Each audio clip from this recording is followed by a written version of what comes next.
there's a cat called Booker, like that, and he can play some piano. I can remember a few times seeing him perform, mostly at the Maple Leaf when he was on. Booker had one of his left-hand bass figures going where he's playing a stride bass pattern along with this very complicated syncopated chord pattern, all with the same hand. And you just got this feeling of this was about as much ecstasy on earth as you could squeeze out of a piano. I don't know what he was feeling like when he was playing something like that, but he would leave people in the audience silent, just astonished at what they were hearing. Because this man was a genius. I kid you not. And it was, to me, it was very apparent. If you ever had the occasion to sit down face to face with a guy and really understand him, it was very apparent that the man was a genius. He really was phenomenal. And then right after the show, he walked up to me and he said, he asked me if I was the son of the current CIA director, actually. He was the Black Liberace, okay? Of course, the Piano Prince of New Orleans, the Orleanian Earthquake, the Bayou Maharajah, the Piano Pope of New Orleans. He had quite a few names that he called himself. James Carroll Booker III, born December 17, 1939 in New Orleans, died November 8, 1983, Charity Hospital, New Orleans. In between, James Booker came from being a child prodigy to session pianist to the most talented pianist in New Orleans and possibly the universe. When he lived, his prowess on the keys was shadowed by drug addictions, a nomad lifestyle, erratic behavior, and jail terms. Tales abound of crazy things he did, as well as his kindness and tenderness toward his friends. In the next hour, and in part 2, you will hear the story of James Booker from those who knew him, his friends, fellow musicians, family, and fans. Much of the story is contained in his music, and there will be plenty of that will simply amaze you. So sit up and listen closely, because in the whole history of American music, there has been no one like the Black Chopin, the Bronze Liberace, the Bayou Maharajah, Little Booker, the Piano Prince of New Orleans, James Carroll Booker III. Ever come to my house again and knock up on my door? Somebody's gonna tell you, baby, not to ever come back no more. Said I know, I think I know, baby, how you classify. Ain't no lie. I'm so glad something told me, baby, just how you classify. That ain't no lie. Some say I'm crazy, some say that I'm dumb. It doesn't mean that I know where I'm coming from. Don't call me crazy, don't you? James Carroll Booker III was born in Charity Hospital in New Orleans on December 17, 1939, to James Carroll Booker II and Ora Champagne Booker. It was the Booker's second child. James had an older sister named Betty Jean Booker. James's childhood friend, pianist Ed Frank, and his cousin Dorothy Cheatham explain his early life. His father was a minister, his mother was a hairdresser, and his sister was very nice. She was young, and in school. They were all nice too. I said my papa was a preacher. He was a He started in New Orleans on Pennison Street with his mother. He was living with his mother and father. And from there, as he gotten older, he lived in Bay St. Louis, Mississippi, with his aunt.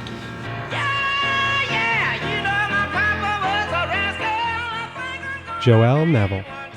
I asked him when did he start playing the piano, and he told me he was playing the piano in the baby bed. He said he reached over in the crib and hit a few notes while he was in the baby.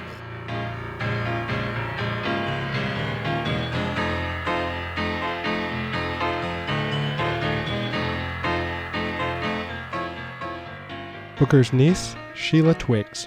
His father got sick. That's what prompted my grandmother to ask her sister to let them come and stay with her a while. And of course they had to get in school, and this was until his father was to get better.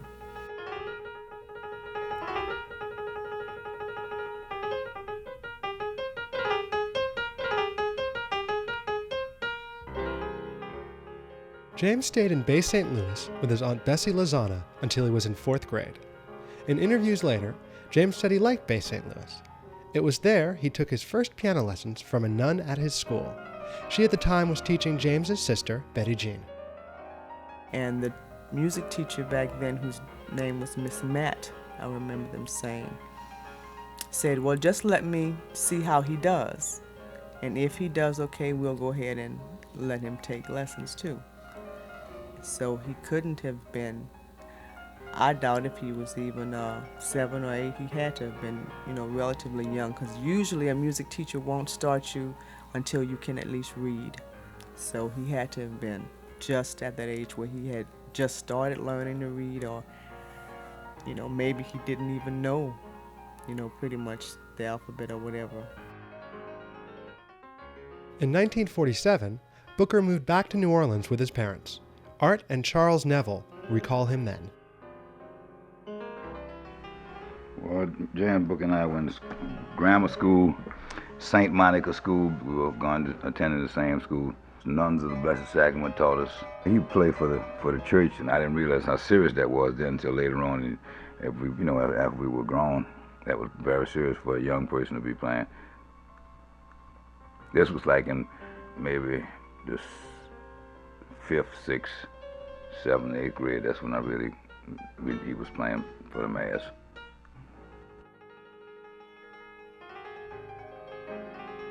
Oh, he was a lot of fun to be around. He was a normal kid, other than the fact that he was a genius on the piano at a young age. He was good at everything he did musically. Saxophone was another one of the instruments that he did very well.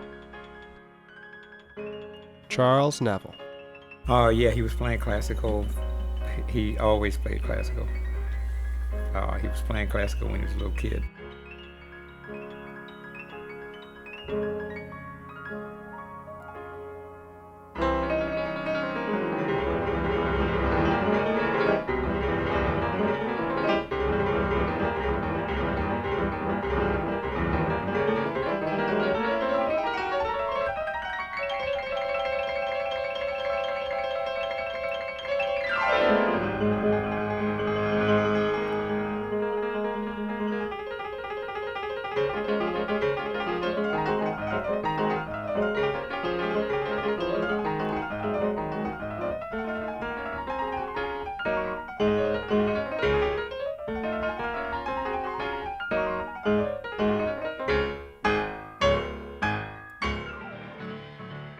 I remember back at St. Monica when we were going to, I think we were in the 3rd grade, and he was hit by an ambulance back then.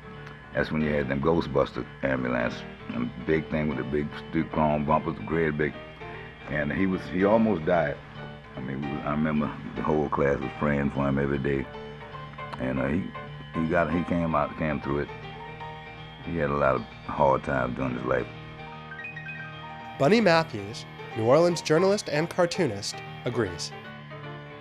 The childhood things I know about are the ambulance accident, that an ambulance hit him going 70 miles an hour and drug him down the street. And his mother was a cosmetologist, I believe, and she ran outside, and James was there, and he ended up right in front of her, and they took him to the hospital, and that's where he says he got his first taste of euphoria, because they gave him morphine. But the family also did get some big insurance settlement for this money, so that kept them relatively middle class, for a black family in New Orleans.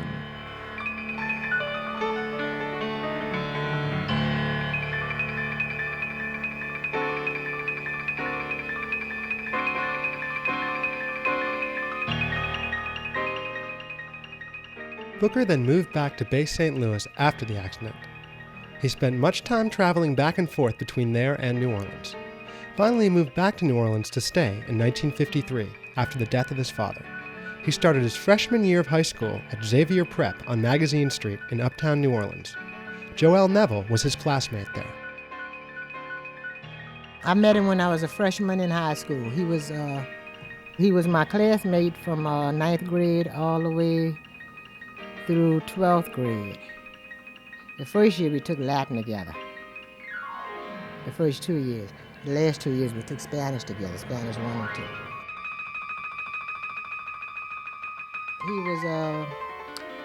He was a smart student, and he did his work. Well, we had to do work at the school where we went, because we had nuns, and the nuns were kind of strict, so we couldn't have all that craziness going on. But he was a clown in class when the teachers turned their back. Like one time I remember a certain nun asking in geography where was like a certain country located, and you're supposed to say like northeast or northwest. So he grabs the book and go up and show the teacher, this is where it's located, right here. And point at it in the book. That's the kind of foolishness. Oh yeah, he was the best pianist I had ever heard. Malagueña, and that was his theme song, right? But he also played all the concertos, all the sonatas. He played everything that the senior students were playing who were graduating from music school, and these people were going on to college. In fact, that's who he ended up playing with. They'd like put him with the senior students because he was just that good.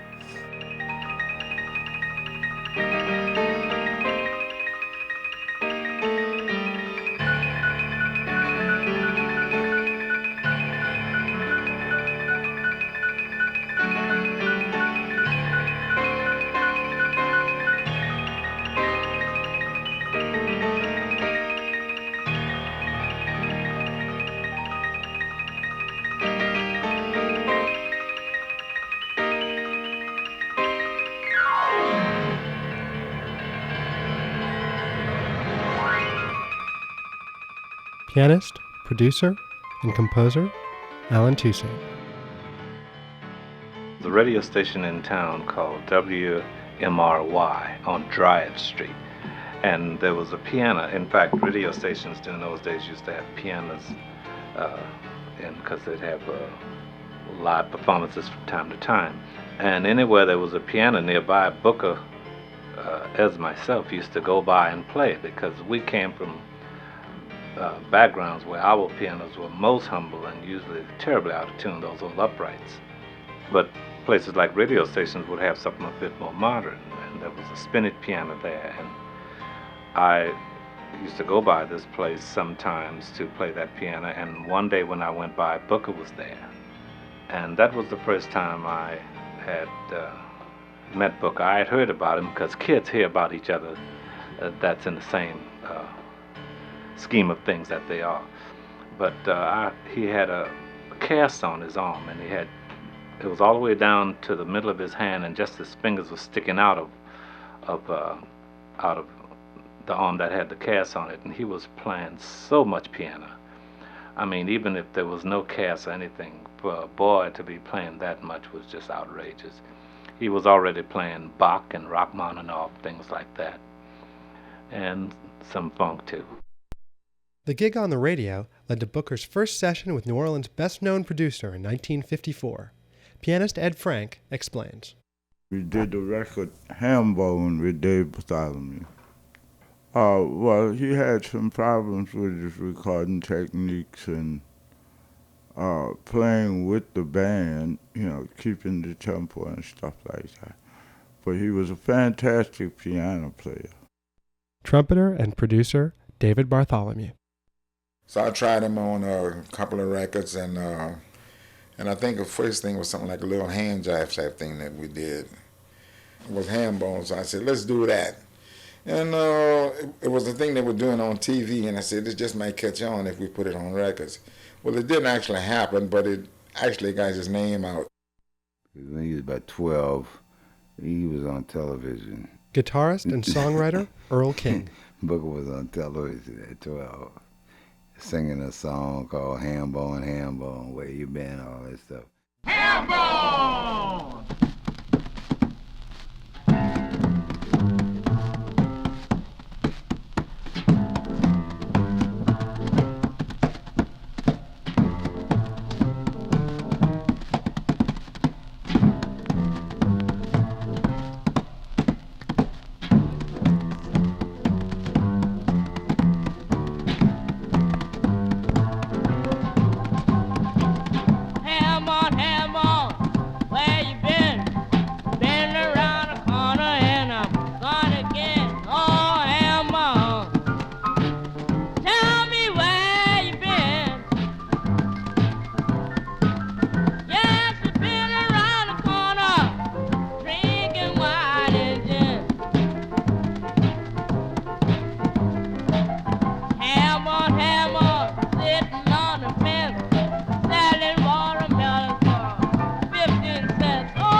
The Hambone single, with its flip side of Thinkin' About My Baby, failed to sell many copies.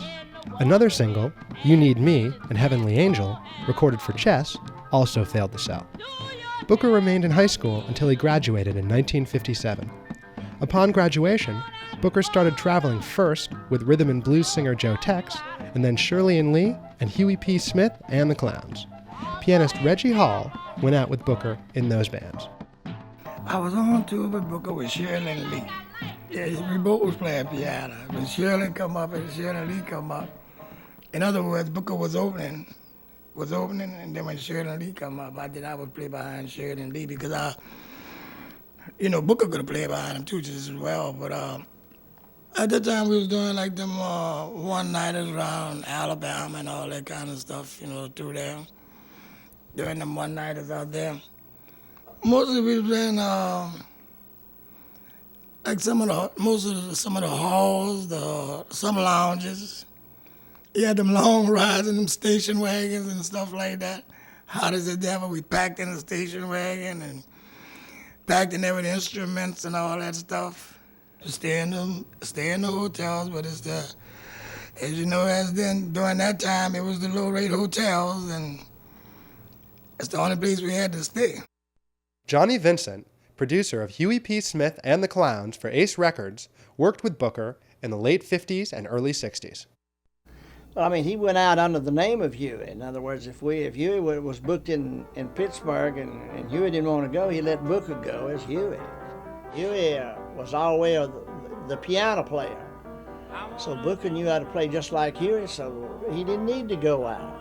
He let Booker go out because he didn't like to travel. Young man rhythm got a hold of me too. I got the rock and the moya and the boogie woogie boo. I wanna scream, I want you all. Now's the time for station identification.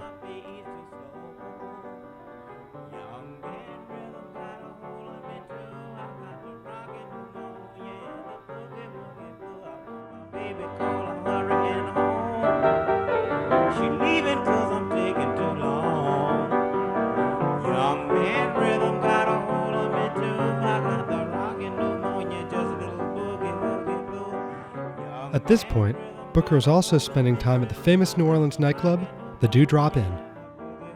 The who's who from everywhere had to go through the Dewdrop.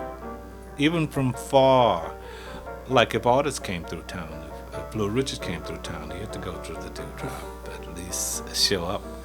Everyone, Duke Ellington, everyone.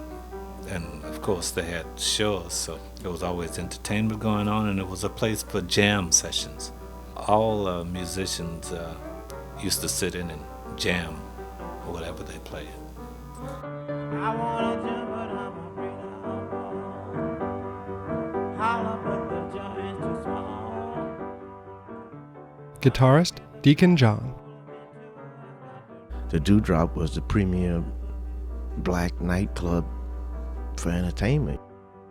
Because it was the only black club in town you could go to where it was a floor show. You had a comedian, some guy maybe would come on with a marionette and might have an exotic dancer and follow that up with an instrumentalist, an outstanding instrumentalist, a vocalist, and then it was the female impersonators like Patsy Valdez. Patsy was usually the MC in residence, and Patsy would MC most of all the shows and do the opening number and come out with a ball gown with a long cigarette holder and say, "Good evening, darlings," with a big hat on. And he said, "Drink hard and stick with your party." And this show is coming on right away. Right now we have Lil Booker's gonna entertain you, Mr. Gonzo, and everybody would, "Hey, here comes Booker." He'd do his thing. He'd play beautiful piano. He's such a little guy, you know, they call him Lil Booker. He could play Mozart and Bach and Beethoven and all that at a very early age. And it's just astounding people to see such a little guy play that much piano, you know, just like he was just born with. As well as playing at the Dewdrop, Booker played on recording sessions with Little Richard and Fats Domino at J&M Studios in New Orleans. Cosimo Matassa, owner and chief engineer of J&M, explains. I guess the first things he did, he probably played on other people's recordings, you know, little pickup bands and stuff like that. There was an inordinate amount of just putting bands together kind of thing, depending on who somebody was recording, and they'd bring 2 or 3 of their friends and you'd fill in whoever was available for the other things. A lot of times you could just go outside and I need a piano player and a tenor sax, you know, and that kind of thing, and whoever was there could come in. We had a list of everybody's phone numbers, usually not their home numbers, but where they hung out. But his piano playing is in at least one Fats Domino session, and probably one of or more of most of the other guys we recorded. It was a case of either what was being done was something that he was particularly the right person for, or whoever was supposed to be didn't come. It was, you know, drunk, missing, or in jail. By 1959, James Booker had taken a break from traveling and entered college at Southern University of New Orleans. Charles Neville was his fellow student at the time. Well, by the time we were in college, we were very worldly experienced. When we were in college, Booker played everything and anything. He could play the blues. He was a great, great jazz player. He was a great classical player. He could do anything. He was a really good student as well, yeah. Yeah, he was very, very smart. Earl King. When he was going out there to Suno, wherever he was going out there, one of his instructors walked up to me and told me, said, "Earl, you friends with Booker? Tell him don't disrupt my class. I'll grade him, stay his butt out of my class. I can't teach him no music. Who's gonna teach Booker some music? That's a waste of my time." Booker stayed in school for about a year and a half before he took a gig playing organ for Dee Clark and Phil Upchurch. Ed Frank tells how this led to Booker staying in Houston and recording his highest charting single, Gonzo and Cool Turkey, for Don Robey's Duke Records in 1960. I was working down in Houston, and he came to Houston with Dee Clark, and the band broke up in Houston.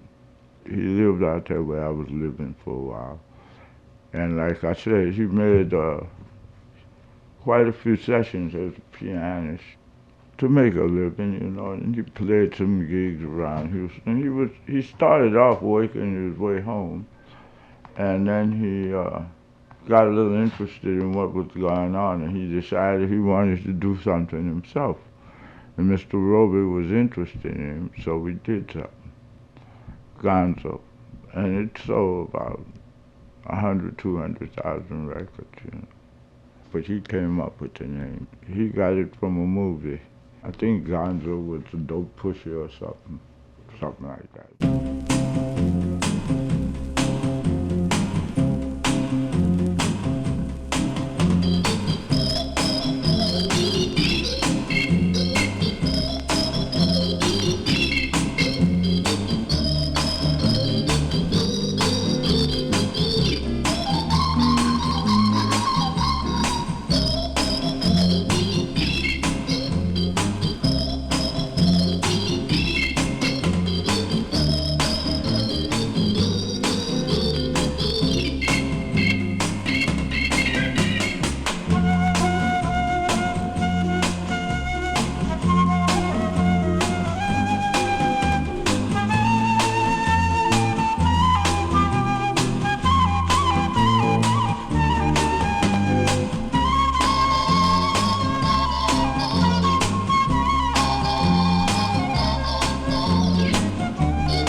Very intelligent little man, you know, like he was impulsive.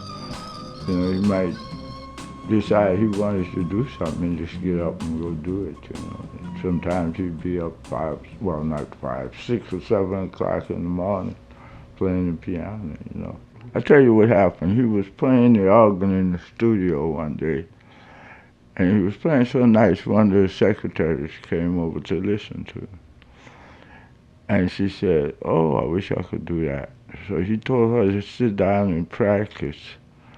And he would go over and do her work for her, and she laughed. And he went over to her desk and sat down and started to type her work up. Turned out he was a very fluent typist.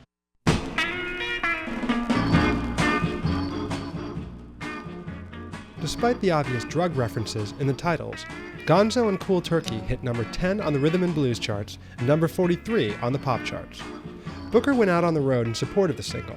When he returned, the recordings following, such as Tubby Part 1 and Smacksy, were not nearly as successful. Booker split from Don Robey in 1962 and returned to New Orleans. For the next few years, Booker did session work with Lloyd Price and Fenton Robinson, traveled with B.B. King and Little Richard, and played organ at the Dewdrop. In addition, his drug addiction, which had started in the late 50s, worsened. Booker, the master of drugs. What do you mean, DJ? Some people. Booker, the drug kingpin. See, man, the most funniest, hilarious things you ever gonna hear about Booker is dealing with drugs. See, man, look, they had the Vice Squad. Look, this is the funniest thing. Back in the days, the Vice Squad, they knew Booker by his name. And they walked up, they said, "Hey, James, you got any dope on you?" And Booker would reply some crazy stuff like this. Stone it up. Said, "Look,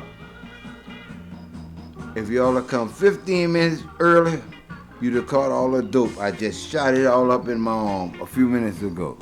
And look, everybody around Booker be breaking out in hives and stuff because they're scared to death, or Booker didn't pay that no mind. "Look, if y'all had come 15 minutes earlier, you'd have caught all the dope in the world. I just shot it up in my arm. It's gone." Now y'all deal with that. See, man, Booker was tying up in the bathroom one time and told me, he said, "Earl, you see what I'm doing? Don't you never try this." I said, "What you talking about?" He said, "I'm shooting some dope. Don't ever try this. You'll be a dead man." Booker. I don't know who actually turned him out, you know, but I would guess that it happened somewhere around the Dewdrop because there's all kinds of shady characters going in and out of the Dewdrop all the time. Just hustlers, pimps, gangsters, whores.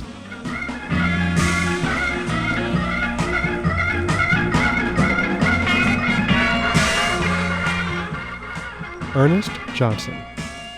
What I know about James Booker was our relationship with drugs. I was a heroin addict, and he was a heroin addict, and we met that way. Scoring drugs together. This was in the early 60s. The times I saw James Booker play, and most of those times, I mean, he was full of it. I never saw him to the point where he didn't know what he was doing.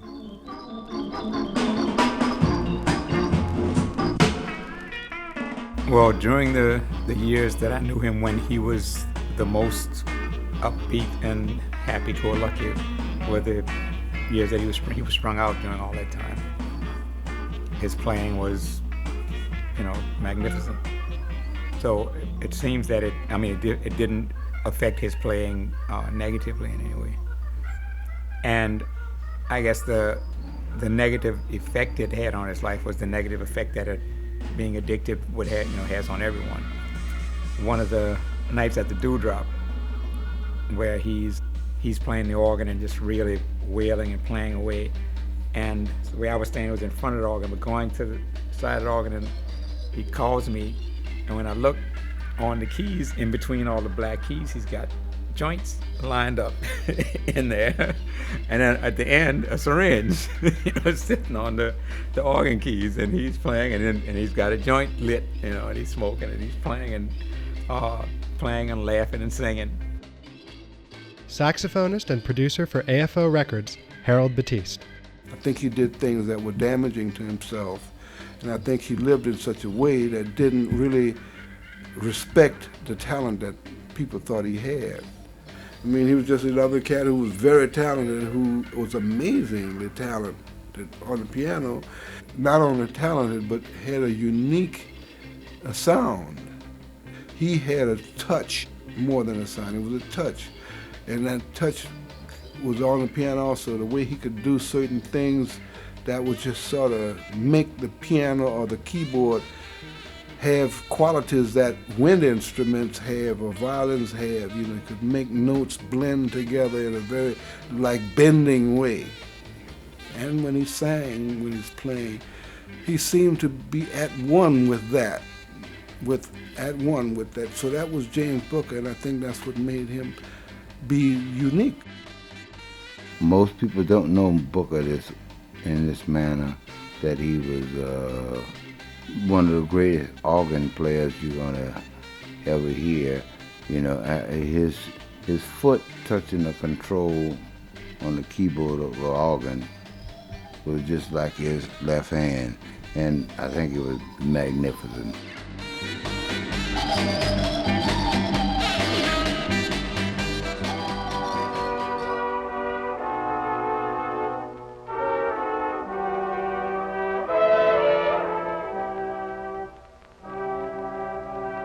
In 1963, Booker not only toured with Lionel Hampton, but his organ skill was showcased in sessions with Lloyd Price.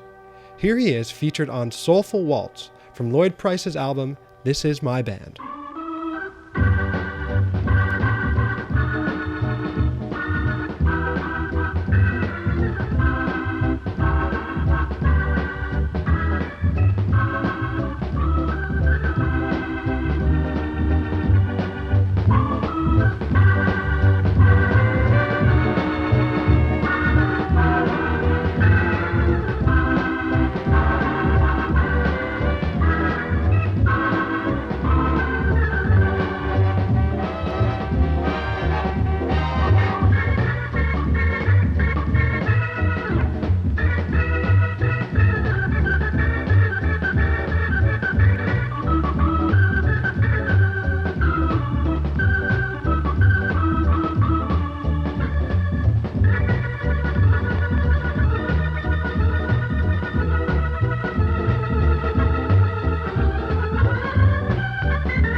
great piano player. He knew how to comp, he knew how to accompany, and he could really play anything.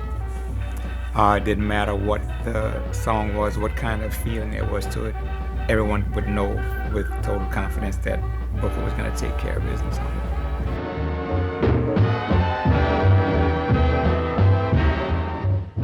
At the end of 1965 and into 1966, tragedy struck James. First his mother, and then his sister died. James had been very close to both of them. Charles Neville and James's niece Sheila explain.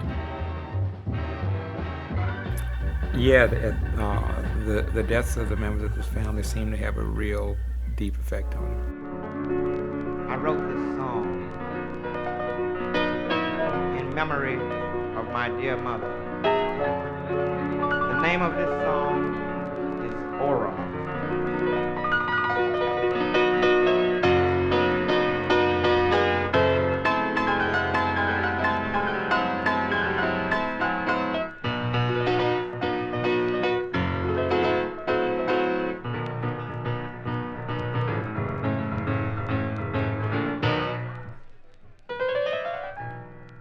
My mother died of heart failure and complications. And 6 months later, my grandmother died. So he lost two very, the main people left in his life, actually, the closest to him, because he and my mother were close, because it was just the two of them. And they had their music that they shared as well. But there was a bond between the two of them, and they played and sang a lot together. I remember as a kid, in my grandmother's living room, her singing and him playing, how he would say, Betty, that's not how that goes. This is how it goes like this, So they teased back and forth.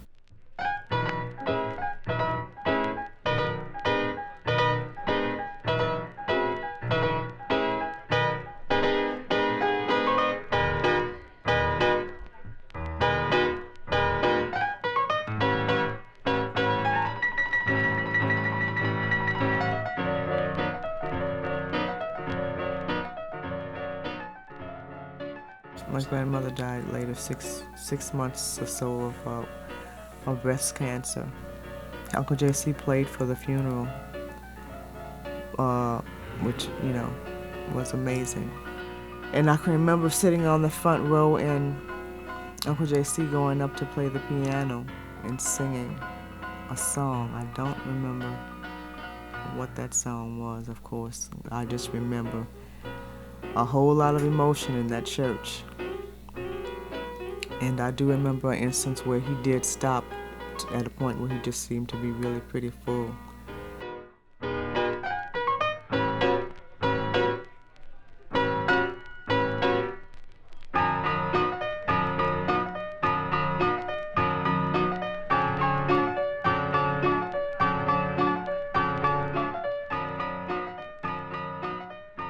I would think it had a great effect on him because his father died when he was a child.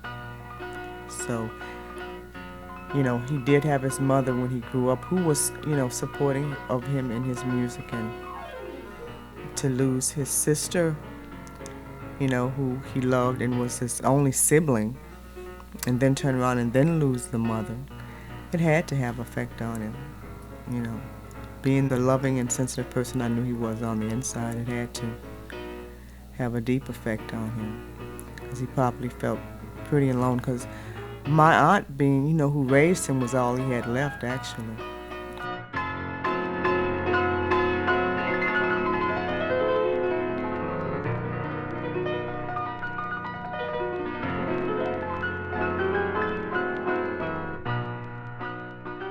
Now's the time for station identification.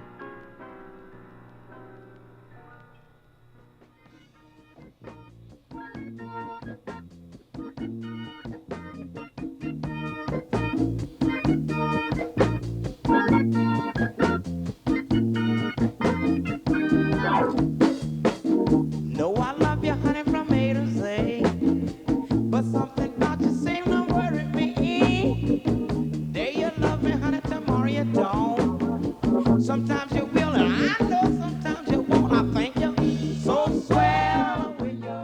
Booker continued touring and doing sessions in the mid-1960s. The luminaries he played with included Ray Charles and Aretha Franklin. About 1967, he moved to New York City to play music with a growing group of transplanted New Orleans performers who included saxophonist Fred Kemp and Charles Neville. Charles Neville and I were sharing an apartment in New York. Booker used to come by sometime and we would all practice. Then Booker and I played with a guy named Melvin Lasty in New York. We did some gigs. And Melvin was also playing with King Curtis at the time. And then he got me the gig with King Curtis, and Booker was in that band also. And then Booker and I played with Lloyd Price's band in New York before that.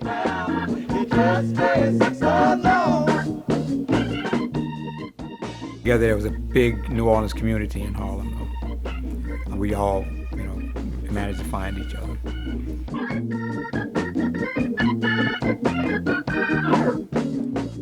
He toured with a lot of different bands. I think it was during that time. I remember him playing with Aretha Franklin. I remember him playing with Ray Charles. I remember him playing with in all kinds of bands. And that's what he was doing. And he'd go on tour. He was recording with different bands, with different artists as well. And he was playing gigs.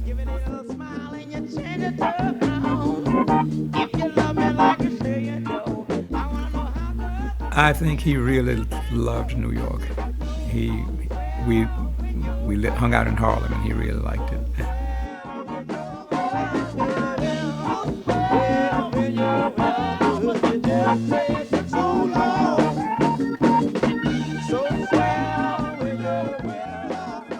We talked to him on the phone if he was in New York or wherever, working with different people, and we'd hear these different names of people. We knew he was working with Aretha Franklin, That was exciting to us when we were kids because she was so popular, in those years. And Lionel Hampton's name, and just names that we would hear on television or know of through listening to the radio or whatever.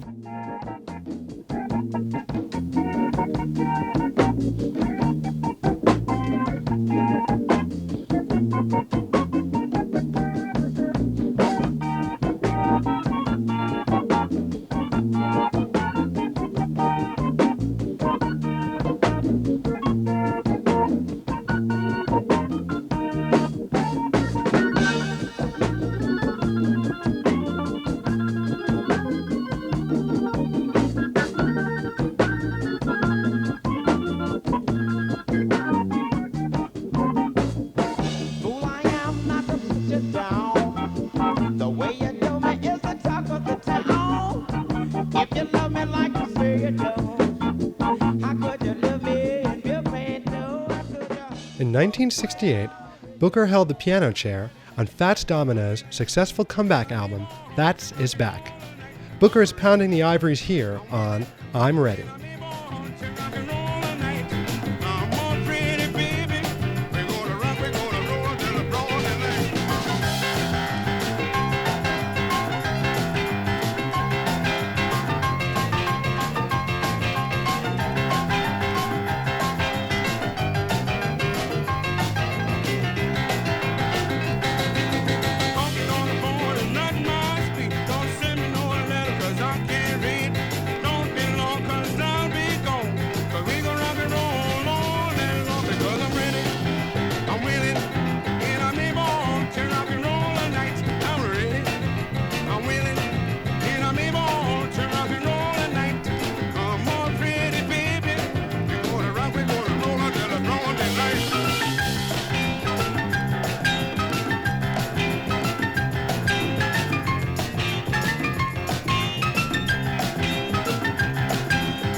Having had his fill of New York, James came back to New Orleans in 1969.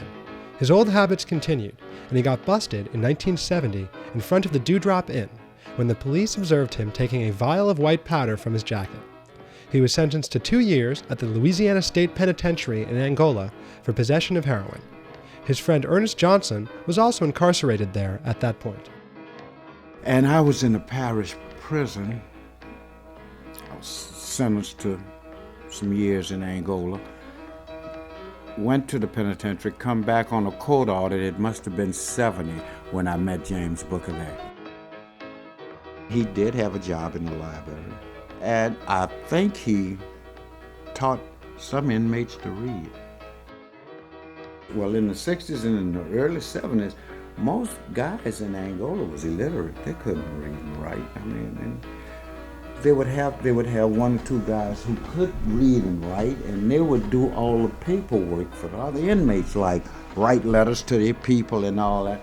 And if memory don't fail me, Booker did a lot of that. I think he cared about people. He did care about people. I never seen him let what he do set him apart.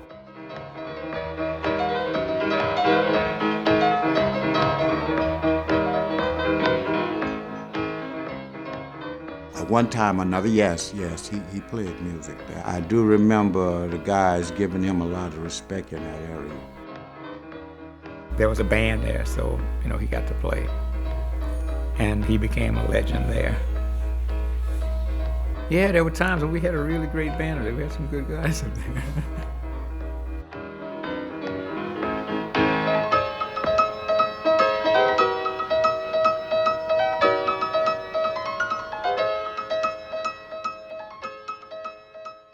Bunny Matthews. One very interesting aspect of Angola is that he learned yoga, and he became a yoga teacher and was teaching other inmates yoga. And one day he was in his cell standing upside down on his head, and the guard came by and said, "What are you doing, Booker?" And Booker said, "I'm doing time standing on my head." And so I guess he became a yoga teacher, a guru. I mean, he knew a lot of stuff like that about Eastern religion, all kind of arcane information he was privy to.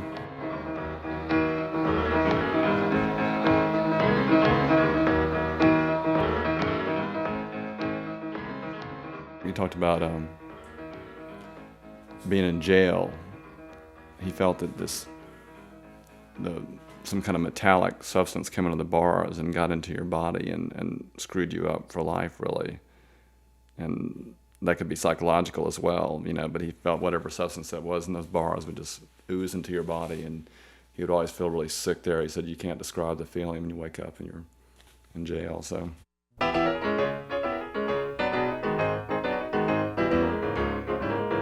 right. You might not believe me, but this song was written by a dude named Lead Belly.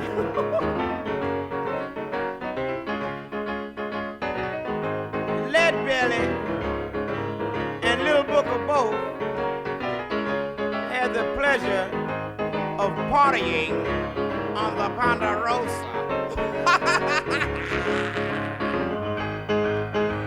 You know what I mean? You dig? Yeah. On the Ponderosa, down there in Angola where they got boys doing from 1 year to 99.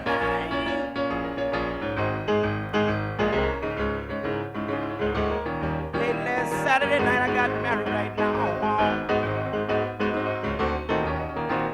Me and my wife, we sell on down. Yeah. Now me and my wife, oh well I've been burning, well I'm gonna take another stroll. Well downtown. You know I'm gonna say a real good night now. A real good night. Well, I real good night. Good night, good night. I real. Gonna see, well, in my dream, yeah. I said something to Booker one time. I said, Booker, you know I've been on you a long time. I said, you got bad nerves. And he replied to me in a jovial manner, you just realized I have bad nerves? I've been had bad nerves. What do you think I'm on all these pills? So I said, the pills you're on, who prescribed them? You're the doctor. Real good night now, I read good night. Well, I read real good night. Good night, good night. I read good night. Real good night. Well, I'm gonna see you. Well, I'm gonna see you, my dream now.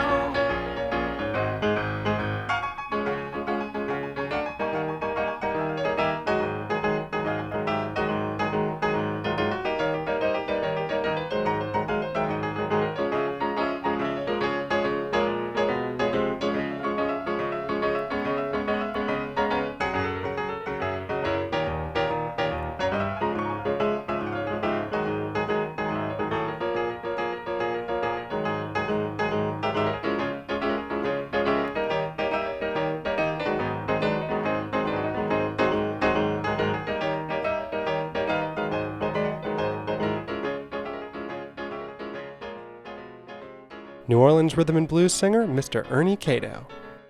Booker get off the piano and got fire jumping off it. Completely fire. You know, just one of them things. Hey, sometimes I live way out in the country right now. Sometimes I live in town. Yeah. Sometimes I get red notion to jump into the river, in the river, and just drown. Wow, you know I'm gonna jump into the river. Well, now you know I'm gonna drown. Well, I drown. Well, I drown. Oh, oh, oh, oh. I'm gonna drown. Oh, to the river and drown. Drown. Oh, oh, oh. Well, no. Don't you let me drown. Don't you let me drown. Hey, now. People, don't you let me drown. Well,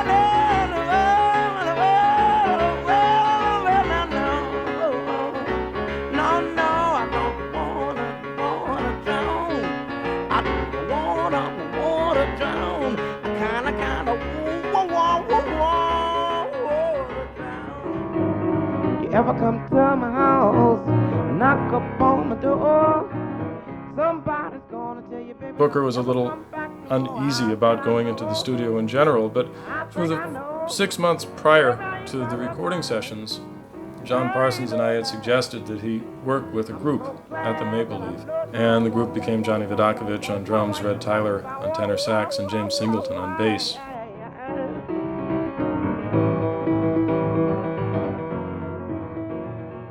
I was managing the Maple Leaf Bar as an owner there.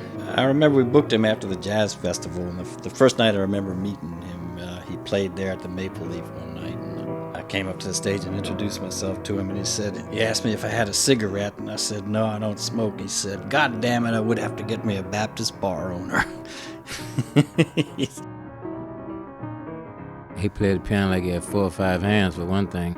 He would go overseas, to Germany or wherever, and anywhere overseas, and he was like the piano prince. They respected him and had a royal carpet rolled out for him. It was a trying experience working with Booker in the studio.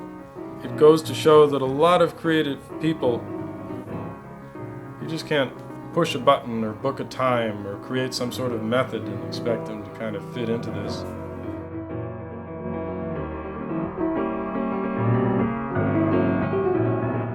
Booker used to joke about when he came on a stage, if he really wanted to turn out the crowd, he would do closers for openers. He would just come burning from the first instant and take off and just see where he landed. He was usually that way always.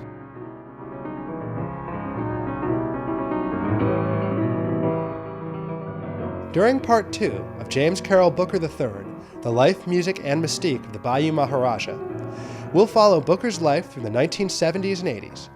We'll hear about his European tours, the Junko partner and classified recordings, and his residencies at the Toulouse Theatre and the Maple Leaf Bar in New Orleans. Also included will be an analysis of his piano style from Booker scholar Joshua Paxton. This has been David Cunion for WWOZ-FM New Orleans. Thank you very much. I want to thank you also for coming out. So stick around. The best is yet to come.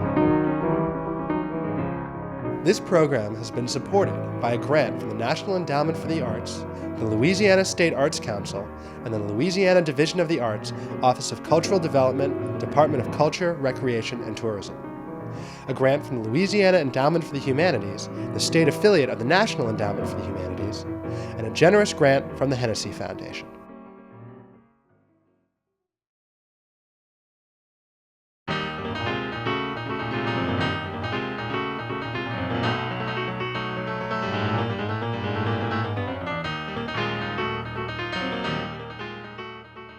Hello, and welcome to Part 2 of James Carroll Booker III, The Life, Music, and Mystique of the Bayou Maharajah, produced by David Cunion for WWOZ-FM New Orleans. James Booker was the best pianist in New Orleans during his lifetime, as well as a sensitive and volatile personality. During Part 1, we followed his life from his days as a classically trained child prodigy, through his early singles recorded for Duke and Imperial Records, and his travels as a sideman for Shirley and Lee and Aretha Franklin. When we left off, James had just gotten out of Angola State Penitentiary in Louisiana, where he had been serving a sentence for a drug possession charge. Upon his release in December 1970, he went to Los Angeles to play on more sessions.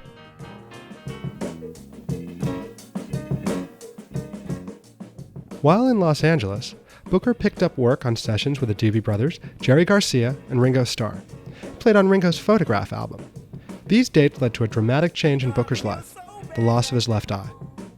Bunny Matthews. Well, the story I heard that he was doing session work for Ringo Starr in California and was complaining about the money he was getting.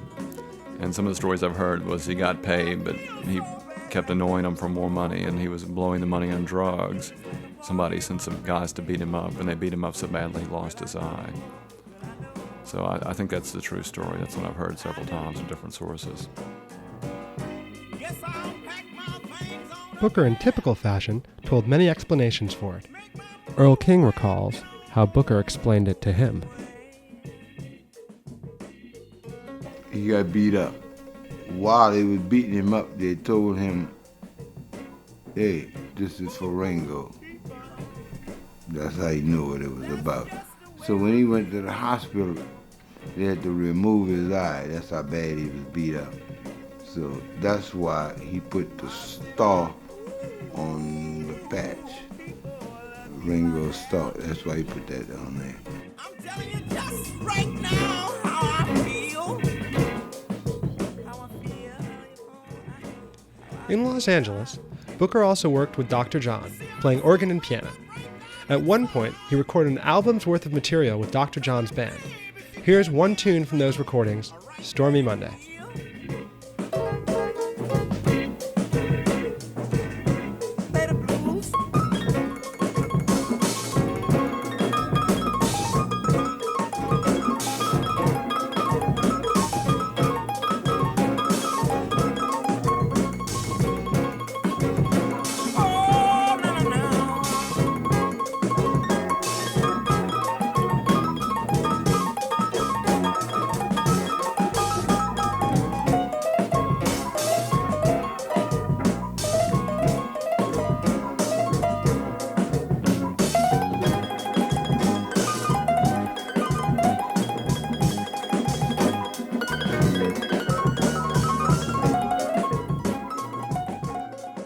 Saxophonist Red Tyler. He said that one time he was on the bandstand playing, and they were playing in the theater, and they looked for Booker, and he had gone to the pipe organ, which is an instrument that you hit the keys and then you hear the sound later. And he said it was no problem for Booker.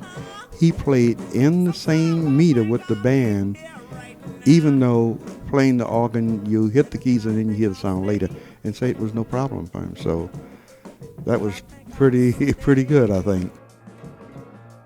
By 1975, James had settled back in New Orleans, playing gigs at clubs like Rosie's, Lou and Charlie's, the Dream Palace, the Toulouse Cafe, and the 501 Club, which later became Tipitina's. He also got a handle on his drug abuse and his business affairs. The Sherrick brothers knew him at that time. Rick became his lawyer, and Jim his drummer and friend. When I met him, he was, I don't want to use the word sane, but he was really into doing things properly. I mean, he had reached a point in his life where he took his music seriously. He definitely tried to do everything right. It wasn't like he was in the later days where he became very erratic again. Booker had previously had a reputation of not showing up 2 hours late, and it hurt him for a long time. But about that time, about late 75 is when he changed his ways, so to speak, and started showing up a half hour early at gigs and things, and people started appreciating him a little bit more because he became more reliable. He always wanted to help himself. He always had the thought and the intention to do better for himself. You know, he felt like that the heroin was killing him, you know. He had spent time in jail as a result of it. He was real proud of his relationship with the UTERB Center. It was a work help type of halfway house type of thing.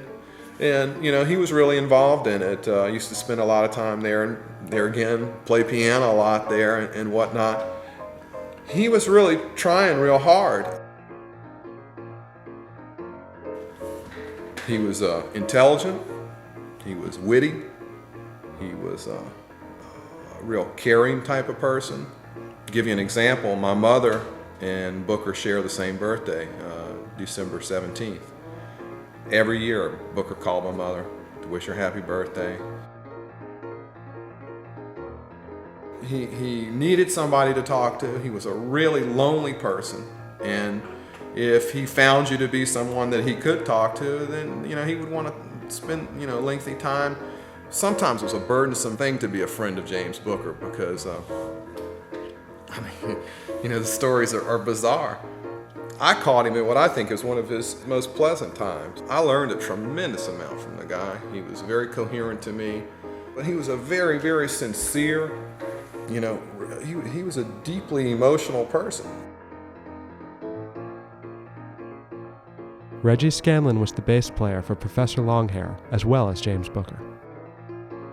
He was a great guy to hang out with, and he had stories, and he was hilarious. But then on the other hand, you could, and then in the drop of a hat, literally, he would go from that to like somebody who was just totally you were unable to deal with. He'd be paranoid, or he'd be afraid the Secret Service was after him, or the FBI, or, you know, just any of a myriad, you know, groups of people or individuals that he was convinced were out to get him.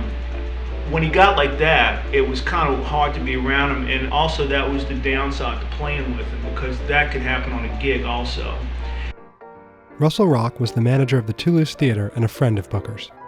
Booker had those extremes of personality that took you off into stream of consciousness thinking and brilliant relations and absurdities and inanities and violent emotions and peaceful emotions and hysterical emotions all at the same time, that you were completely live when you were with Booker. There was no doubt about it.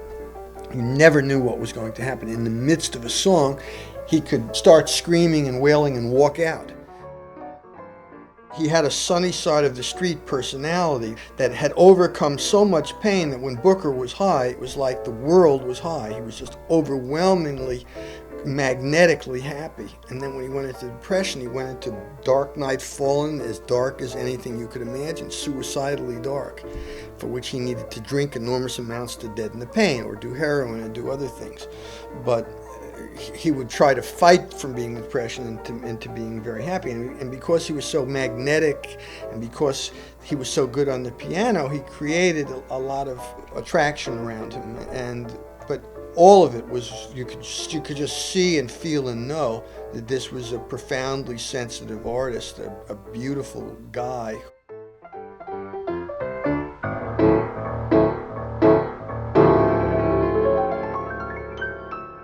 There's no one in the New Orleans music community that you could compare to that was so explosively both brilliant on his instrument and unpredictable in his emotions, who could do things that he wouldn't even know what he was doing. So as a consequence, it was very exciting to hear him. It was a very emotional experience. It took you out of wherever you were and placed you very much present, and which is, of course, the reason that you go to live entertainment. It was a thrilling experience. Ow! Well, know that I can't be found. Say that I'm all alone. You can't come around. Please won't you telephone? Don't be cruel to a heart that's true. I don't want no other love, baby. It's you. Well, I'm thinking of.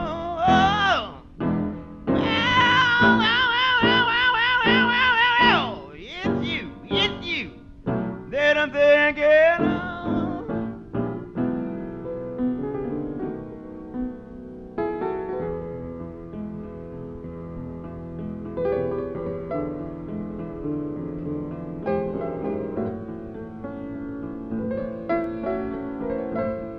This is a prayer for Elvis.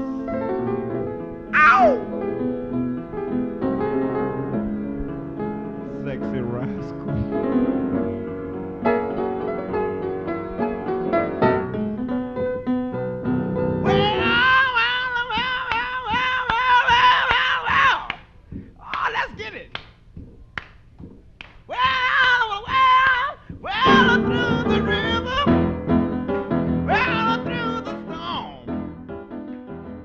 English professor and Booker's good friend, Thorny Penfield.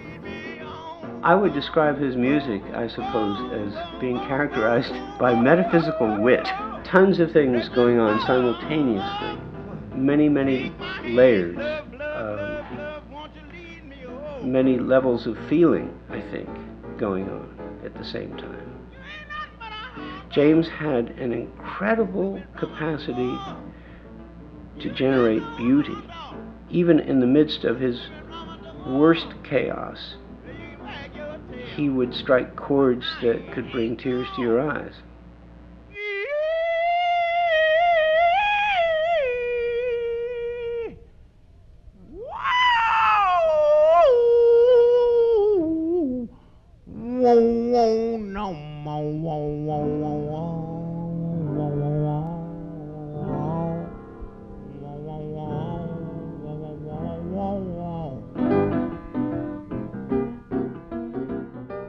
And he didn't need nothing else. He didn't need no other instruments. That's why he played a lot of gigs by himself, because he'd play the drums, the bass, the guitar, everything. He was a band, then he could sing, Aaron Neville.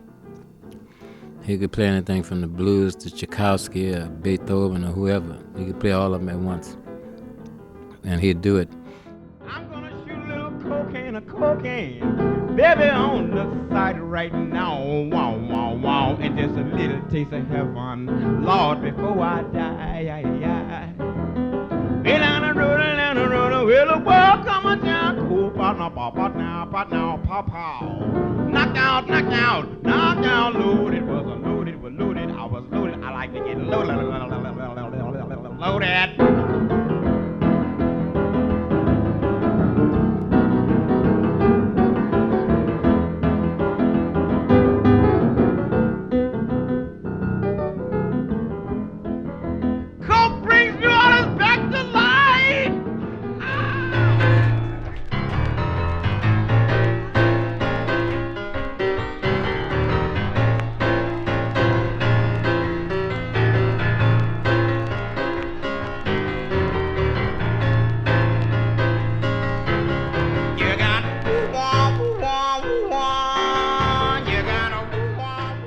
Booker's appearance at the 1975 New Orleans Jazz and Heritage Festival brought him to the attention of a promoter who set Booker up for tours in Europe.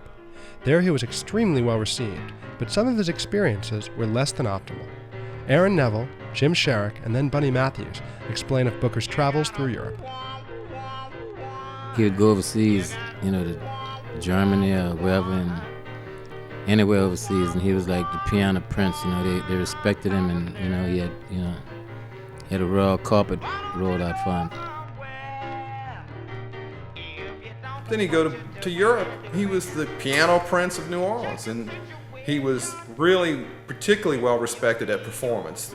When he got up to perform, his virtuosity was apparent to the European audience, and he relished that treatment, that acknowledgement that he got.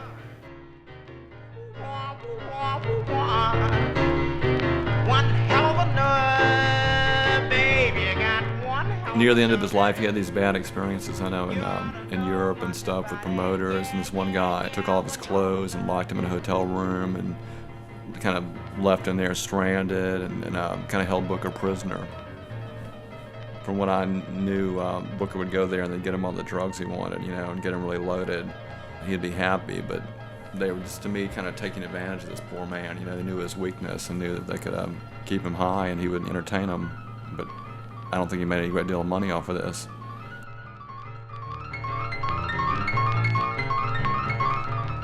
The guy in Germany, Earl King, was booking, Booker over there, and he didn't realize that Booker not only read German, but he can speak German.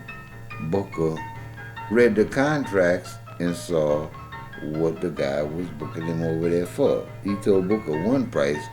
So when Booker reneged, the guy locked Booker's clothes up in his house, where Booker couldn't get no clothes to perform with and stuff like that. Yeah, always a big mess. Then Booker wound up meeting some baron over there and staying at his house. Get yourself a schooling, as someone. If you think I'm fooling, I'm gonna tell you just what I heard. I got the word from a little old bird. Said you got. Doug Jackson was the sound man at the Toulouse Theater when Booker played there. The man had an incredible technique and used it to the utmost, which I think is sort of in the tradition of what I understand to be what any good pianist from New Orleans would do. I mean, going way back. I mean, when you listen to Jelly Roll Morton on the Library of Congress recordings, pianists in New Orleans were coming up, had to know a wide repertoire to compete for jobs, and especially, if he is to be believed about the pianists in the houses of prostitution in Storyville, they had to know, I think he said in his interviews, they had to know everything from the latest pop tune to the latest French opera, and as well as all kinds of classical music, as well as the pop tunes and the, whatever was popular. And so I think that Booker really was maybe one of the last pianists to come out of that tradition.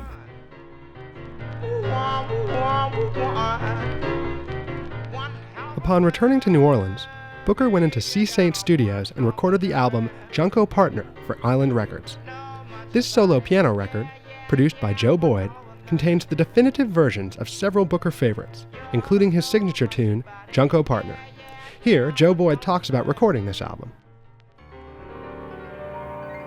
Down the road,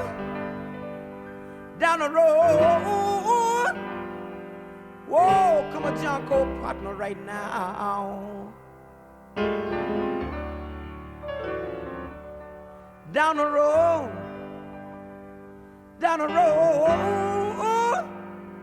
oh, come a Junko Partner.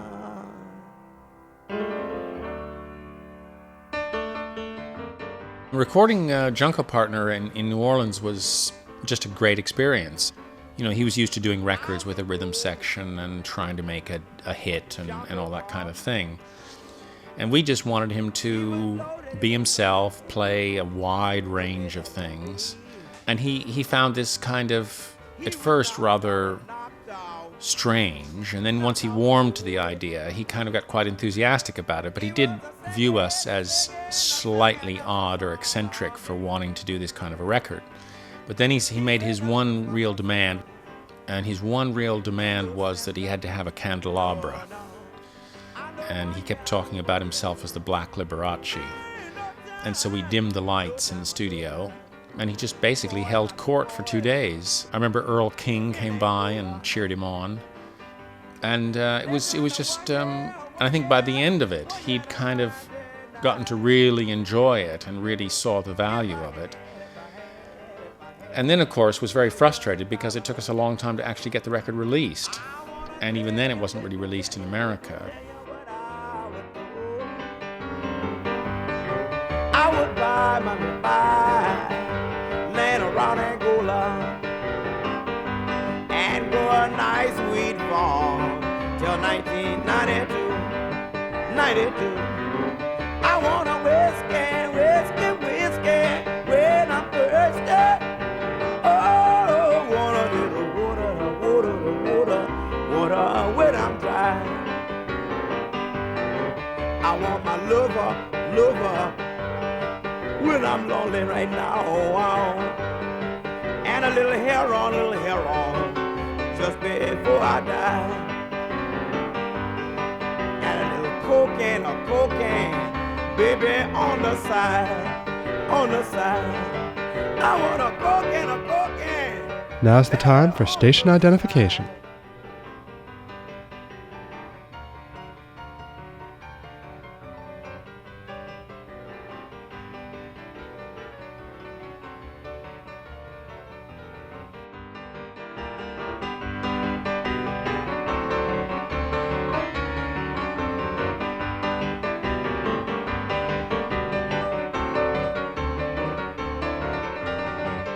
Bunny Matthews. I remember showing WNOE Radio, which is now a country station, but they were a rock station at one time. One summer in the 70s, they did live radio broadcast. And so Booker went on there and did a really great performance, but most of the performance also involved pro-drug statements about America's policy towards Turkey, vis-a-vis heroin, and he lambasted against different judges in New Orleans and sent out personal messages to Harry Connick over the radio waves, and then I remember him voicing this concern that he was going to be busted after the radio show and that all the white boys in the audience better get their coins together to get him out of jail. And that's right. They're doing 1 year. And some of them, they got so many charges on them that 1 year ain't enough. If they've been there for shooting dope 2 times, they wind up with a bill that they call the Multiple Offender Act. They wind up doing 200 and 300 years. How the hell are you gonna count 300 years and you know you ain't gonna live even 70? Like the Bible tell you, you're guaranteed to live 70 if you do the right thing. My mother wasn't no junkie, and she died when she was 53. She wouldn't even smoke a cigarette. She wouldn't do nothing. I'm sorry about it, but I'm telling you, my mama wasn't no junkie. She wasn't no alcoholic, and she still died from cancer. That's right. So, it's people like Sherry Winsberg and Frank Mignard and Jacob Javits and a whole lot of others that prove that they're actually our soul brothers. They've all got together and decided to go up to the White House and say, look, Mr. President, it don't make sense, man. Some of these cats is out here doing time for nothing but baking soda. That's all. Don't worry about the beat I'm playing. I'm so nervous. I'm so scared I'm gonna get framed tonight when the show is over until I can't keep no beat. All I can do is just tell you what I feel.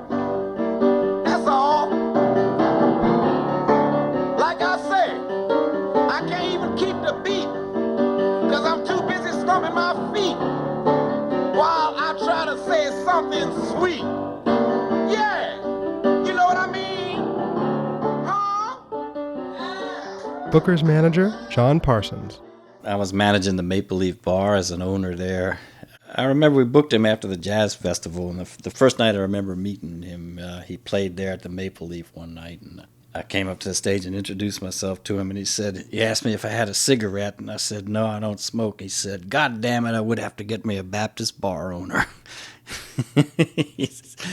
And that pretty much set the tone for the next 7 or so years that he played there as a regular gig, first on Tuesday nights and then on Monday nights. It was just one thing after another with James. After I knew him about 3 or 4 years, some of his friends and his lawyer suggested I try managing James, and I said, well, I'll take a crack at it. And he was a difficult person to work with. Parsons started recording James through his time at the Maple Leaf until James's death in 1983. These tapes were posthumously released by Rounder Records in 1993 as Spider on the Keys and Resurrection of the Bayou Maharajah. Here's another one of Booker's signature pieces, On the Sunny Side of the Street.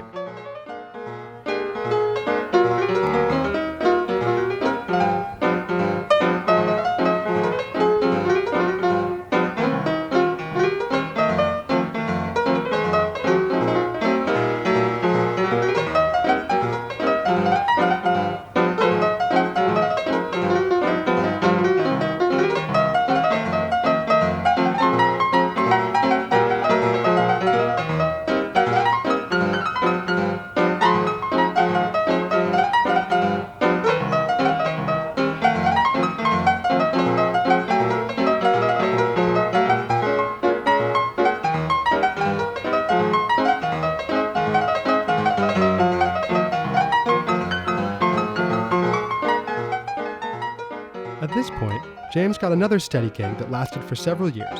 Russell Rock, owner of the Toulouse Theatre, explains. James was, of course, very well known in New Orleans. When I first bought the Toulouse Theatre in 1977, and immediately wanted to have a lobby pianist. And somewhere in 1977, I had heard Booker and met Booker, and so I invited him into the theater, and in short order he became the lobby pianist sometime, maybe at the end of 77 or early 78.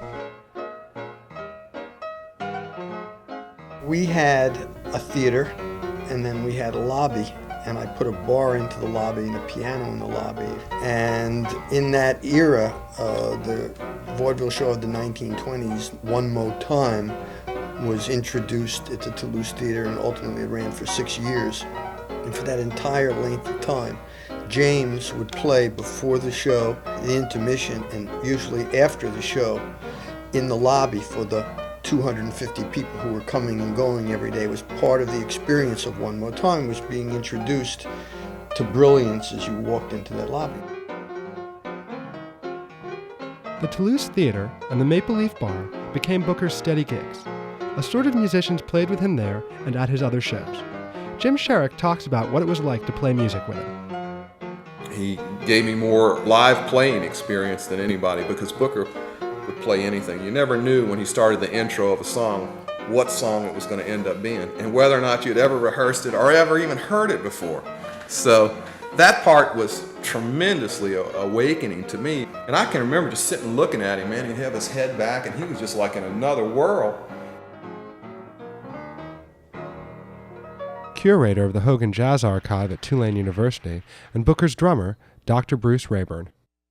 We became known as James Booker and the Angola Candidates, and he seemed to like the improvisational aspect, because even though we rehearsed a lot, Booker was one of these individuals who could take a single tune and turn it into a medley, and so you had to be ready all the time. So that's part of what made it so interesting, is that Booker could take any single tune, and next thing you knew, you were in uncharted waters. No matter how many times you had studied this tune, he might find something different to do with it. His singing was so soulful. It could be comic, it could be tragic. He could bounce from one to the other. Some of the things I liked best that he did were the ballads. I mean, his singing, Please Send Me Someone to Love. His vocals on that just could rip your heart out, stomp on it, shove it back down your throat, and it's pumping again. He really knows how to evoke feeling. On Please Send Me Someone to Love, the sincerity of his rendition really knocked me out. I mean, it's like whatever pain that man was carrying around, a vehicle like that was perfect for him to bring it all out and maybe achieve some sort of catharsis. I don't know. Heaven, please send to all mankind understanding and peace of mind. But if it's not asking too much, please send me someone to love. Someone to love. Show the world how to get along. Peace will enter when hate is gone. Well, but if it's not asking too much, please send me someone to love.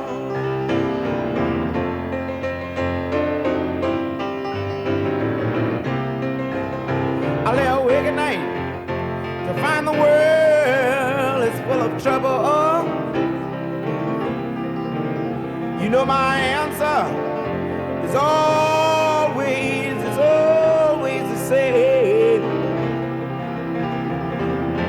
Unless man bring it in to this horrible sin, hate is gonna put the world in a flame. Well, what a shame, just because I'm in misery. I don't beg for no sympathy.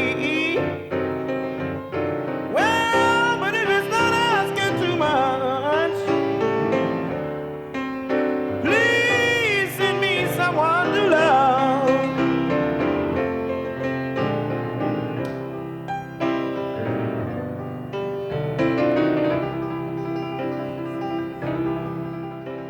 Reggie Scanlon. He was totally stream of consciousness. With anything that he thought in his head, without him even really consciously thinking about how he was going to do it, he could do it. I mean, it would enter his brain and come out of his hands like that. He could play Mozart piece in the middle of a jungle part or something, and he had the ability to make that seem like it was just a logical transition.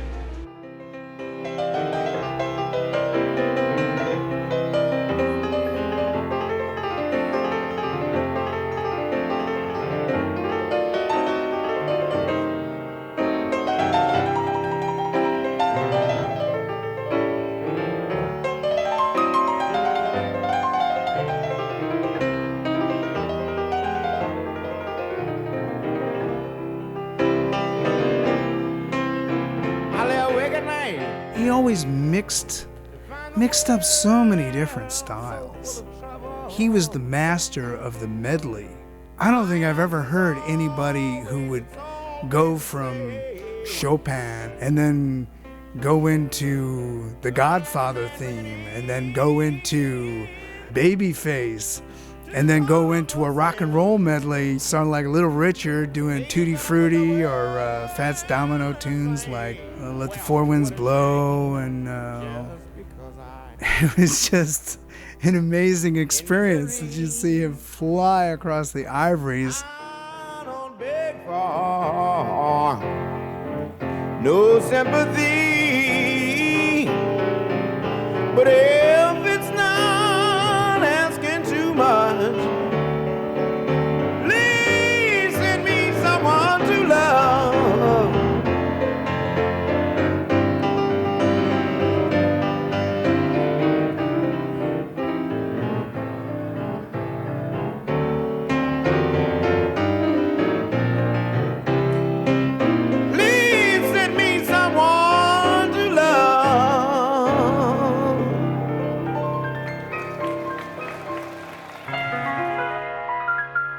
His moods changed from day to day. Sometimes he'd be very up, and sometimes, to me anyway, he seemed like he'd be down. I'd walk into the theater and he'd say, "Well, how you doing, James?" And he'd go, "Almost." You know, that's all he'd say to me is like, "How do you feel today?" And almost. John Parsons. One of the things he used to do was go to the charity hospital, and he would check into the mental ward. They would let him in up there and let him sober up for a few weeks. Every now and then he would just check in up there, and he would play the piano for the doctors up there, and it worked out real good. They treated him real good up there. There was one or two occasions when he was having so many problems being on the street, just trying to function. I mean, his mind was so chaotic, it was so speeded up, it was like a double speed freak, that I even persuaded him. I said, "James, isn't it time for you to go to cool out for a couple of weeks and go into the third floor?" And he said, "Yes," and he once voluntarily walked in with me. Look at all the lonely people.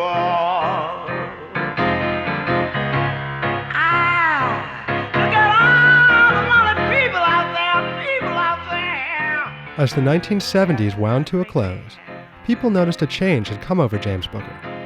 Charles Neville gives his thoughts. The last few years that I knew him and played with him, he was really almost totally different, totally negative, and very unhappy and not really interested in anything.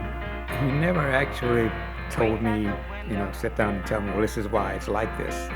There were things that he said from time to time that indicated that he felt he was being persecuted in some way by someone, and that also he had suffered really a disproportionate misfortune. Just that his luck was bad things happened to him that he didn't deserve. Owner of the Louisiana Music Factory and Booker's one-time roommate, Jerry Brock. But he was a very frustrated, tortured soul at the end of his life. He didn't trust anybody. He felt everybody was basically ripping him off. He was very paranoid about touring and about the CIA, and felt because he had such genius and talent that somebody must be watching him for some reason or another other than just to perform a piano. He was very paranoid towards the end of his life. He always felt that the CIA was following him. writing the words of a sermon that no one will hear. There was I imagine, there was something nagging at him, and I didn't know what it was. I could never pinpoint it, what was nagging at him, really. Such a great musician. And I would say something like, settle on, and that go on one end, come out the other, man. There's too much talent in one package. Of lonely people, where do they all come from?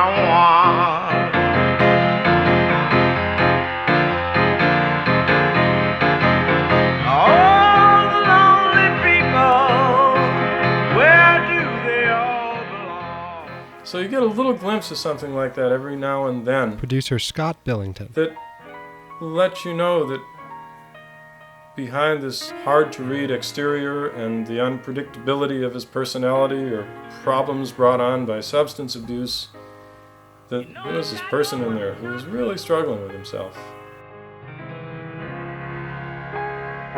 To tell my troubles to.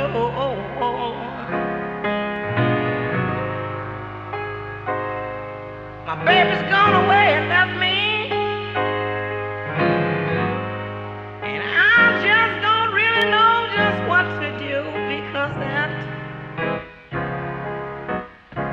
black night is falling, keeps on a-falling. Well, I hate to be alone.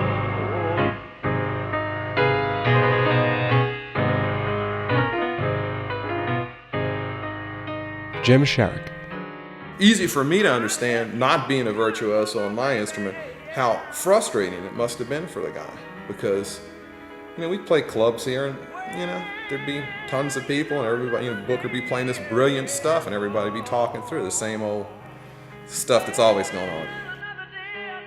Aaron Neville. When he got back to New Orleans, he was just taking for granted, oh, that's Booker. You could go see him at the Maple Leaf, they might have 6 people in there. But he'd be playing his heart out for him. He'd be giving them like he was playing for $1 million gig. He loved New Orleans. Joel Neville. Well, it seemed like he always needed to belong to somebody. And he seemed like he didn't have that somebody to hold him. And that's what I kind of have a kind of secretness about him, because I used to hug him all the time and let him know that he belonged to us. That's the kind of comfort I think I got and he got too. And we kind of loved him. In fact, kind of loved him. We really loved him. And, he was just like, at that time it got to be a thing like he was just like a relative of mine. Nobody cares about me, and I ain't even got a friend. I don't even know that I'm living. When will my troubles end? You know that old black night just keeps on falling.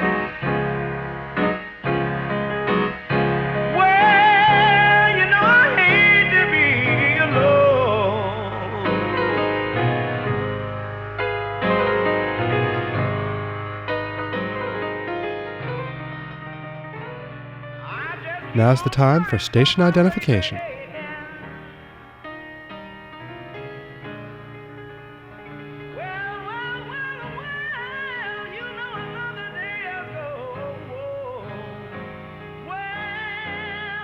Booker's gig at the Maple Leaf led to his first recording session since 1976 for Rounder Records. Scott Billington, co-producer of the Rounder album Classified, recalls.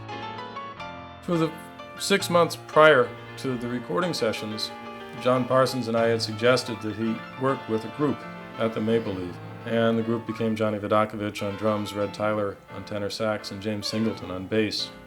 And after 6 months, the group sounded really good. He had very definite ideas about what he wanted to do.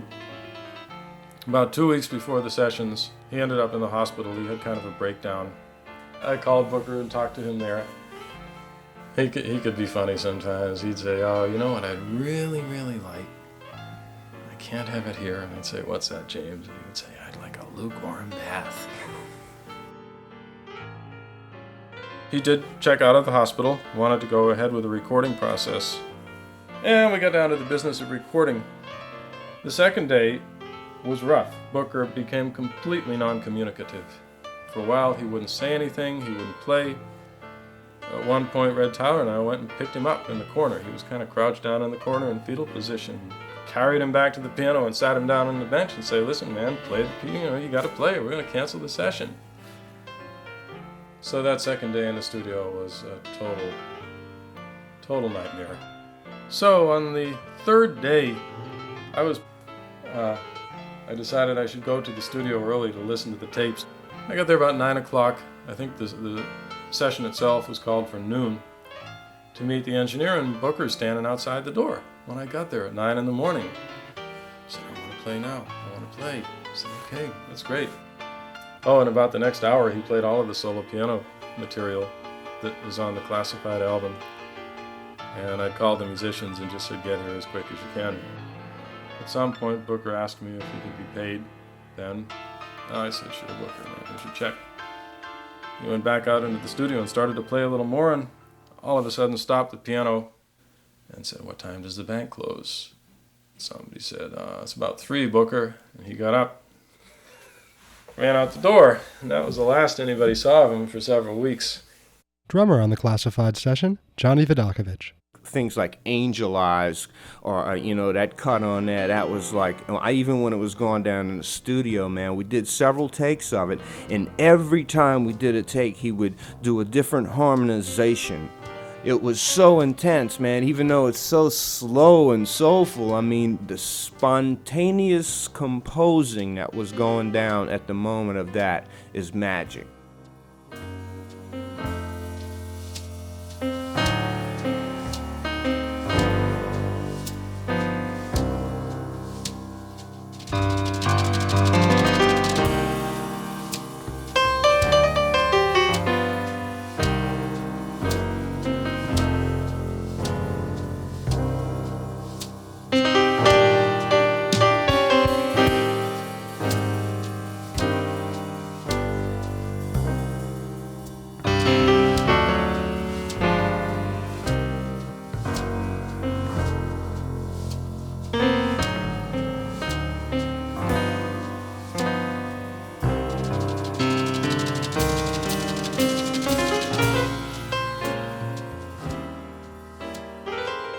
The classified sessions ended, and the album was released in mid-1983. By this point, James Booker's life had taken another turn. He got a day job working for the Department of Economic Analysis in New Orleans City Hall. His supervisor and devoted fan, Lee Madera, tells about this period. I was working at City Hall. I was in the mayor's office as chief economist. And one day, James called and said he wanted to speak to Mr. Madera. So I knew that something was up because he had never called me Mr. Madera. He'd always call me hey you or Lee or her. And he had been in a charity, I think, drawing out. And it had been suggested to him that he should get a job, like a regular day job, so that he would have a sort of a normal life. And he told me that he had learned to type and file in Angola, and that he would like a job. And we had some clerk work that he was probably capable of doing. And James became a file clerk in the Office of Economic Analysis. The people there claimed that the files were never the same after James got there. The deal was that he would show up on time sober. He had to be there for 9 o'clock in the morning, and he couldn't be drunk. And he kept up his part of the bargain for just about a year, and then he was not able to keep his part of the deal anymore. He started showing up intoxicated. And so after a couple of months of that, I had to terminate him, and that was about 2 months before he died.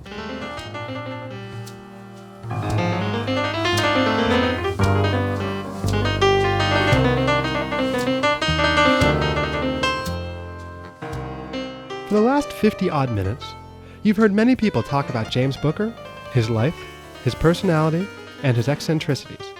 But what made him such a good pianist? What was it when his fingers touched the keys and played notes and chords to bring forth the beautiful music?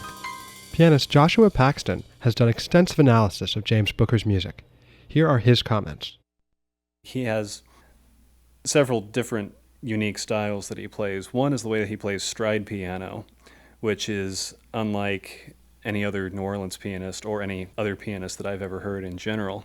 Most people, when they play stride, they'll usually hit a note or a chord in their left hand and then come up and hit a higher chord, something like this.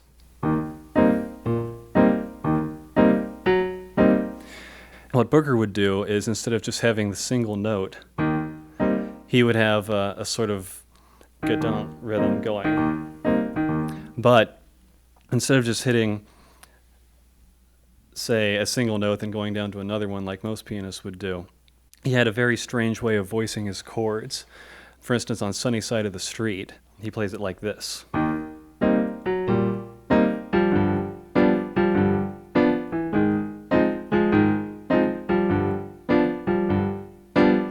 What he's doing there is where most people would play, say, just a couple of notes. He's hitting 2 notes at once up here, and then 2 more down here. That is, first of all, very awkward to do with your fingers. It's not something that most pianists would come up with intuitively. And it gives it a very unique sound, which is why his stride doesn't sound like anyone else's. He had another bass pattern he did, which is based on a pretty common one, which goes like this. But since he had such a large hand span, he would throw in another note on top of that so that it went like this.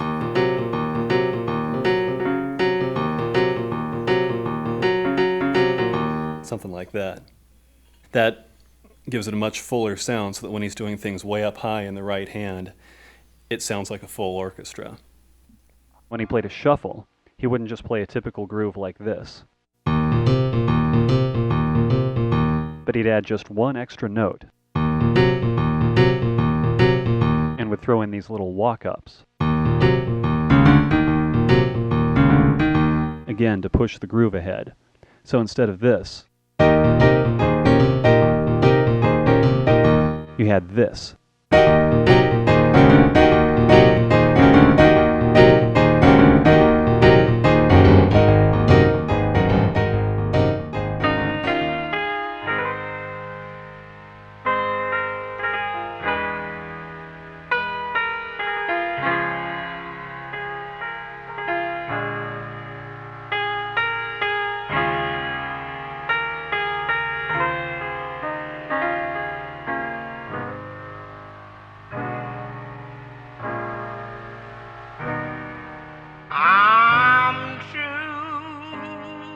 And Booker always needed that, I guess you would consider that a mentor or a patron. He would have done real well to have somebody that patronized him to the point where Booker didn't have to worry about the everyday things of life. Because this man was a genius. If you walked up on him and he was drunk or loaded, you weren't going to think he was a genius. But if you ever had the occasion to sit down face to face with the guy and really understand him, it was very apparent that the man was a genius. And genius is a very, very difficult state of mind to handle to continue some sense of sanity, because it's just a hard road. And Booker felt every bump of that hard road, I think too many people judge him as that crazy person, that he was intelligent enough to pull off that thing. Sure, it was aided by drugs and alcohol on occasions. But when you start acting like a crazy man, people start thinking you're a crazy man. And he liked to play that role. Booker's boyhood friend, Aaron Neville. He wasn't crazy. I think that was a way of him getting over, too. He used whatever was happening in life. He just said it, told it like it was. If that's what he thought was happening. And like I said, if he'd have been really, he was very, very intelligent person. Very intelligent man. And he would say, like I said, he would say things he didn't care. I mean, what you gonna do? 2 nights before he died, I had breakfast with him. And then went out there. I just happened to be around, and we said, what you doing? I told him, I'm going to get breakfast. He said, come on.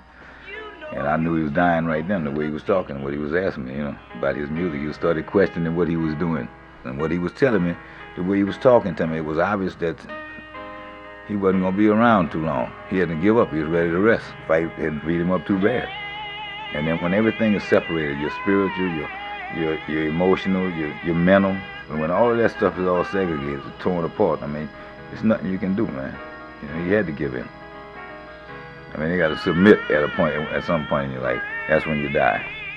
The story I heard of his death, that he had gotten into some bad cocaine. He was hanging out at some bars down on Orleans off of Claiborne down there, and the cab driver dropped him off at the Charity Hospital, where he was having internal organ failure, maybe a heart attack, and they were wheeling him to the coronary room, and somebody created a disturbance. The guy who was wheeling him went to take care of this other guy, and some other orderly came along and saw his eye missing, so they wheeled him to see an eye doctor while he was having a heart attack. And that's the story I got. Joelle Neville was working as a nurse in Charity Hospital at the time. Like the day he died. Now that's the day I'd see him come in the hospital every time he'd come. That particular day I didn't go to work.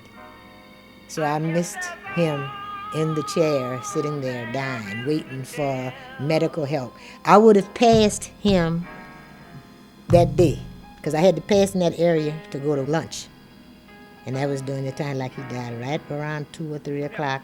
And he had been sitting in this chair all day. So I didn't go to work that day, so that's the way fate had it to be. I missed him. Oh, darling, you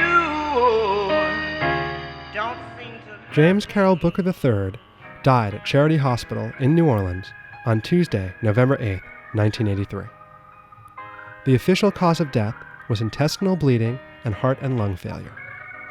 He was interred at Providence Memorial Park in Metairie, outside New Orleans. His presence and music is still greatly missed to this day by young and old.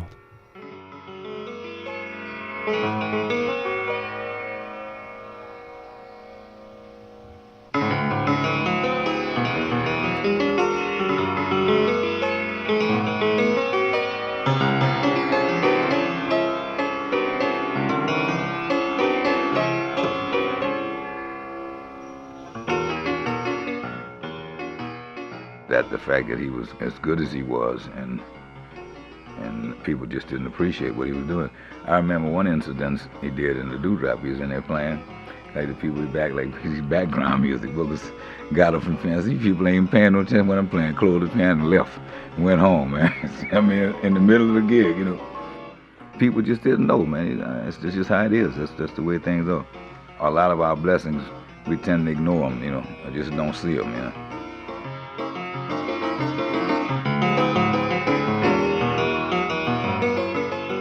But one thing, he had a God-given talent, and that's something that nobody couldn't take away from him, regardless of what else was happening.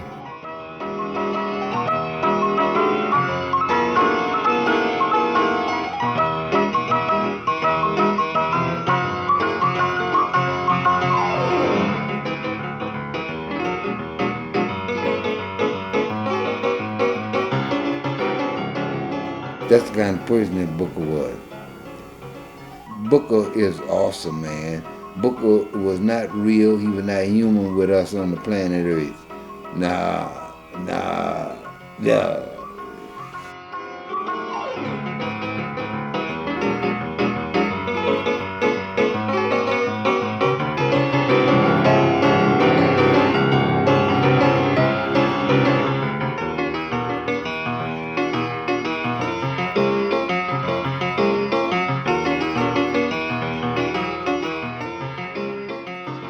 Booker was the quintessential New Orleans pianist.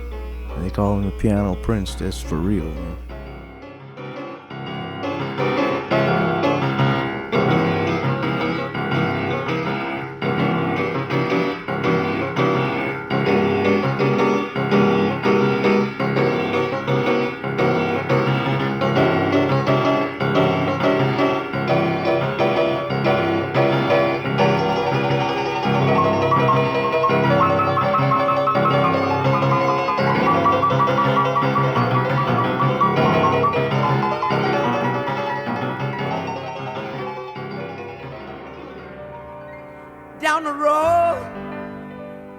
Down the road.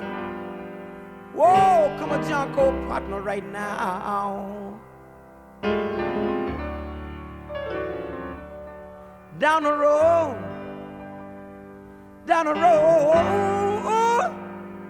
Oh, come on, Junko, partner.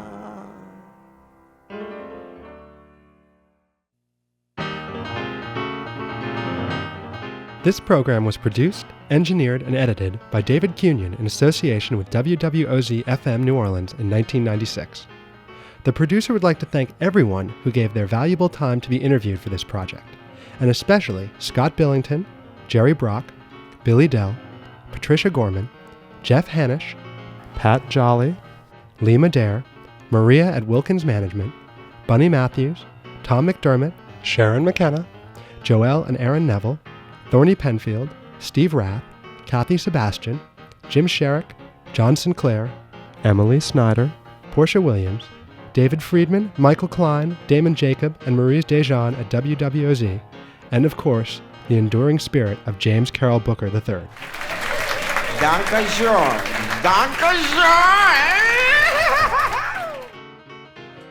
This program is funded under a grant from the Louisiana Endowment for the Humanities, the state affiliate of the National Endowment for the Humanities. The opinions expressed in this program do not necessarily represent the views of either the Louisiana Endowment for the Humanities or the National Endowment for the Humanities. This project was also supported by a generous grant from the Hennessy Foundation. In addition, this program was supported by a grant from the National Endowment for the Arts, the Louisiana State Arts Council, and the Louisiana Division of the Arts, Office of Cultural Development, Department of Culture, Recreation, and Tourism. Try to call me all out of my name. If you had my feelings, I'm quite sure you'd feel the same. We used to have this recording of the Beethoven's Fifth Piano Concerto on the Maple Leaf jukebox. It was won by Russian piano player Sviatoslav Richter, and I used to play it a lot while James was on a break, and I'd tell James, that's a hard act to follow. And he would say, look, that man can't play Junko, partner.